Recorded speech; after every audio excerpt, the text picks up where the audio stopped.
ils ont appelé au secours leurs parents. Ils sont venus de Doba, de Mundu, de Laye, de Kelo, de Gagal. Ils sont venus de partout, à cheval, en moto, habillés en noir. Ils crient partout Allah Akbar. Ils viennent égorger les gens. Chaque village qu'ils rencontrent, ils allument le feu. Ils font l'incendie dans le village. On n'a jamais vu ça. Lévi disait que ici vous connaissez le conflit. Vous avez déjà connu ce conflit-là ici? Il n'y en a pas.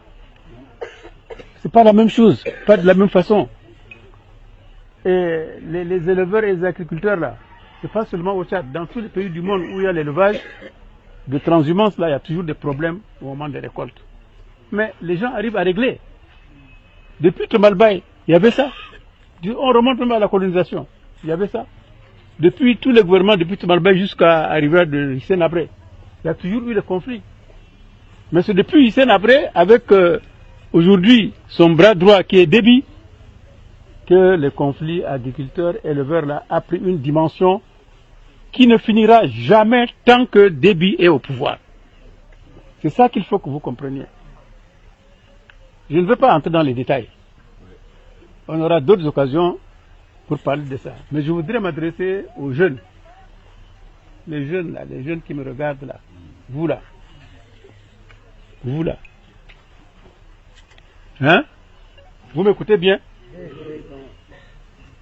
La sécurité de votre village là, de votre canton, de votre sous-préfecture, c'est pas eux, c'est pas les vieux là qui doivent assurer, c'est vous. Au lieu de passer votre temps à boire le arguet, ou je ne sais pas quel alcool encore, gardez votre région, gardez votre canton, gardez votre sous-préfecture.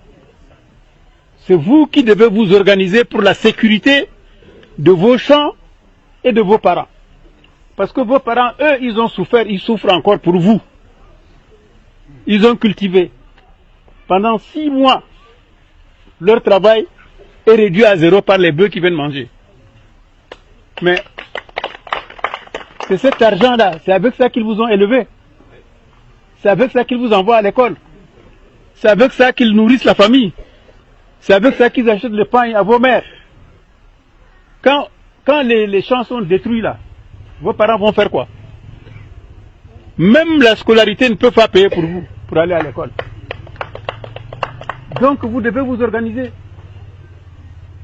Il faut vous organiser, il ne faut pas avoir peur. Quand un enfant a peur là, ça veut dire que l'enfant là, Dieu l'a maudit. Un enfant ne peut pas avoir peur, un jeune ne peut pas avoir peur. Vous devez vous organiser pour aider, soutenir vos parents. L'histoire des éleveurs avec des flèches là, ça doit s'arrêter.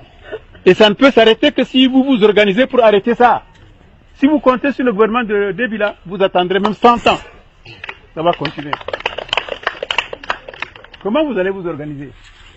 Nous, on sait que